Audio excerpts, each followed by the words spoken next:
네, 오늘 롯데백화점 에비뉴에 왔습니다. 여기에서 자연과 재현 전시가 열리고 있고요. 여기에 맞춰서 오늘 세미나가 있었습니다.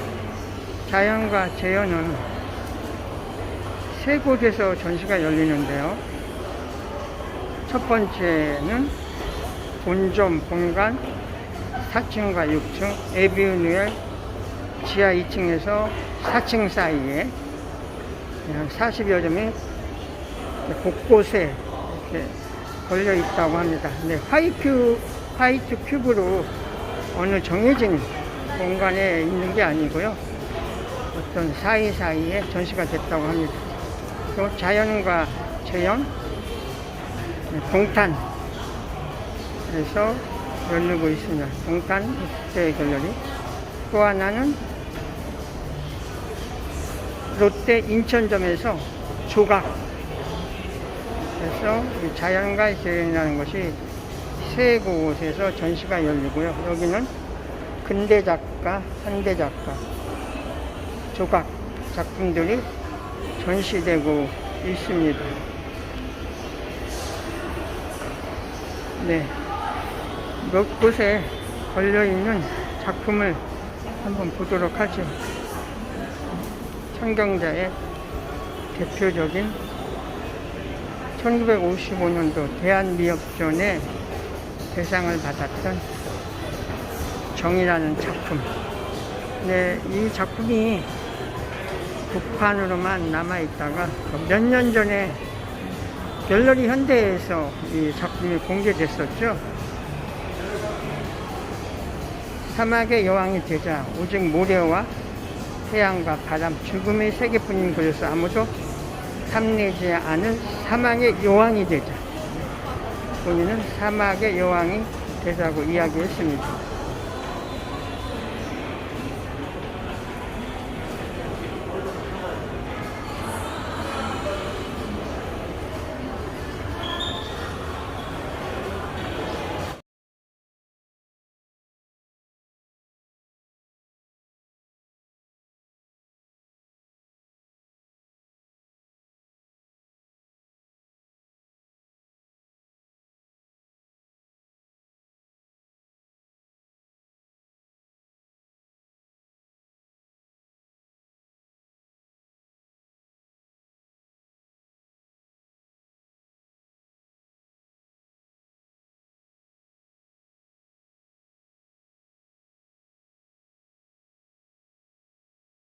고맙다 이런 마음에서 시작을 했습니다.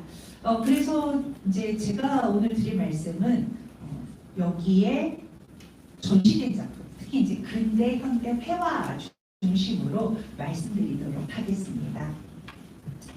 제가 가진 어떤 생각들의 부분이죠. 구상이 뭐냐라고 했을 때 우리는 고흐나 고갱 이들을 사진으로 많이 기억을 합니다. 그래서 어쩌면 이들이 말하기를 이제 화가는 그대를 재현하는 일이 아니다 라고 말을 했었겠죠.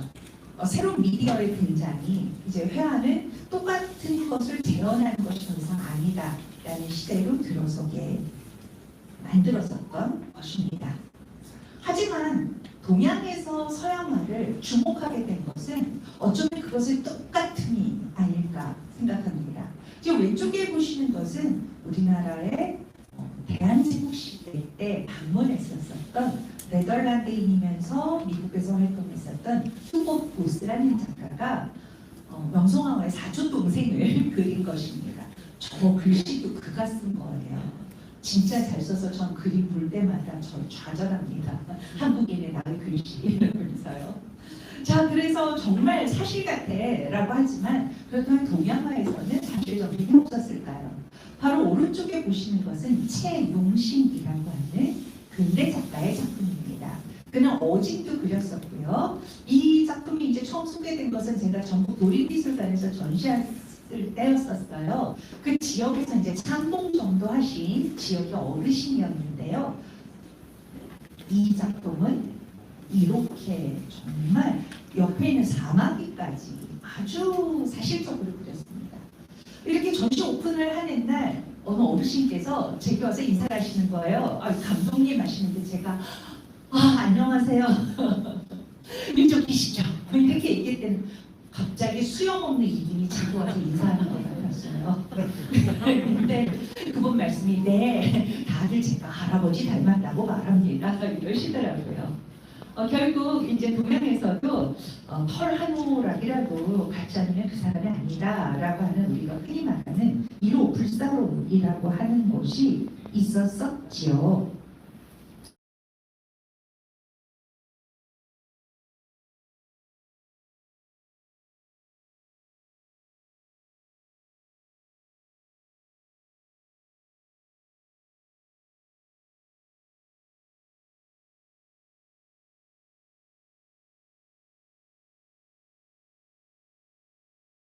잡지를 운영하시면서 이런 활동을 하시고 이러시지만 저는 어쨌거나 공무원이고 나라 돈을 먹으면 그래서 당연히 이제 이런 일을 해야 된다라는 것들이 있는 거죠. 근데 그 일들이 사실은 너무 많아요.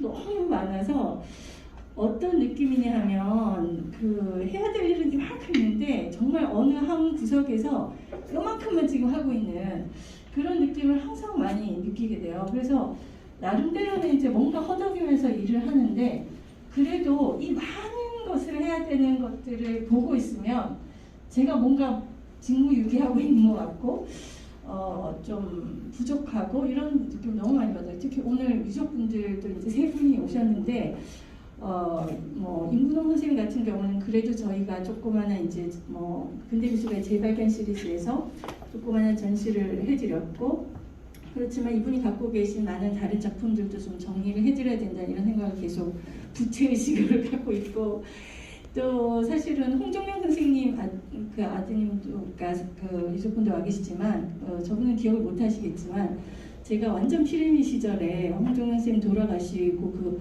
유족 그 중요한 작품들을 저희 미술관에 기증을 해주셨는데 그때 제가 실사를 따라갔었어요.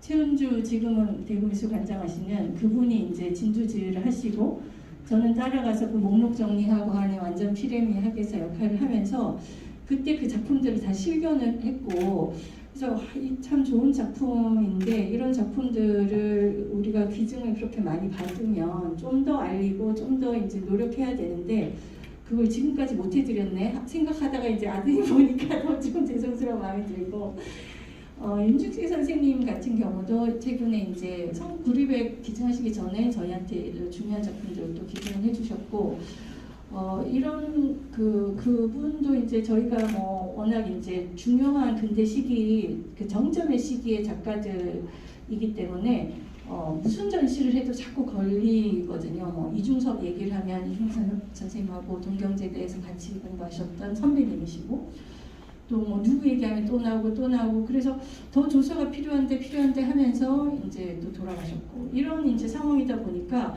뭔가 빨리빨리 제 입장에서는 공략을 해가야 되는데 이 공략이 굉장히 역부족인 채로 할 일들은 더 쌓여가는 그런 느낌을 많이 받게 됩니다. 그래서 항상 그런 이제 뭐 그 의식 속에서 살고 있는데 누군가라도 뭐라도 자꾸 해주시면 그리고 그걸 자꾸 공공의 영역으로 내보내주시면 그거는 너무너무 이제 감사한 일이라는 생각을 하게 됩니다. 주제라는 측면에서는 지금 이제 구상미술이라는 얘기를 처음 하셨을 때 제가 사실 생각했던 것은 이제 전시 내용을 보기 전에 생각했던 것은 구상이라는 말이 나오는 것은 어떻게 보면 추상의 반대 개념으로서 이거라고 생각이 들거든요. 사실 근대기의 많은 작가들은 당연히 형상이 있는 그림들을 그리셨기 때문에 특별히 구상이라는 작가들의 전시가 열리고 있습니다. 이번에 에르메스 미술상 최연소 수상자인 유성실 작가의 작품을 비롯해서 젊은 미디어 아트 작가들의 작품 전시를 하고 있고요. 그 전시회가 이제 끝나고 나면은 10월 13일 날 저희가 이제 하겐다즈 아이스크림과 함께 협업을 해서 하는 멜팅 포인트라고 하는 전시회를 또 다시 또 새롭게 시작을 합니다. 그래서 그래서 그런 작품 전시에 또 계속 관심 많이 가져주시길 바라고요. 또 특히 동탄 전시는 끝나기 10월 말까지 하는데 끝나기 전에 꼭 한번 봐주셨으면 좋겠고, 또 저희의 이런 전시나 컨퍼런스나 이런 소식들을 더 많이 또 알고 싶으신 분들은 롯데 갤러리 언더바 오피셜 인스타그램도 팔로우해 주시면 감사하겠습니다. 네, 좀 시간이 너무 지나가서 네, 혹시 뭐 마지막으로 하실 네.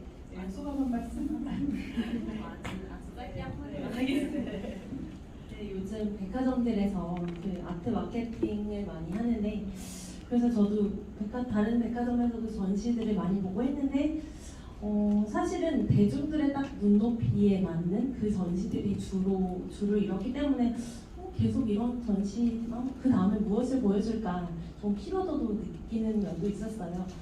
근데 이제 롯데 백화점에서 김영웅의 상무님께서 이런 차이점이라고 할까요? 그런 백화점이 교육적 목적 또 공공성을 담당하고 있다는 점에서 이런 전시를 선보이시는 게 그런 교육적인 목적으로도 의미가 있다고 생각해서 앞으로가 더 기대되고 네 그렇습니다. 감사합니다.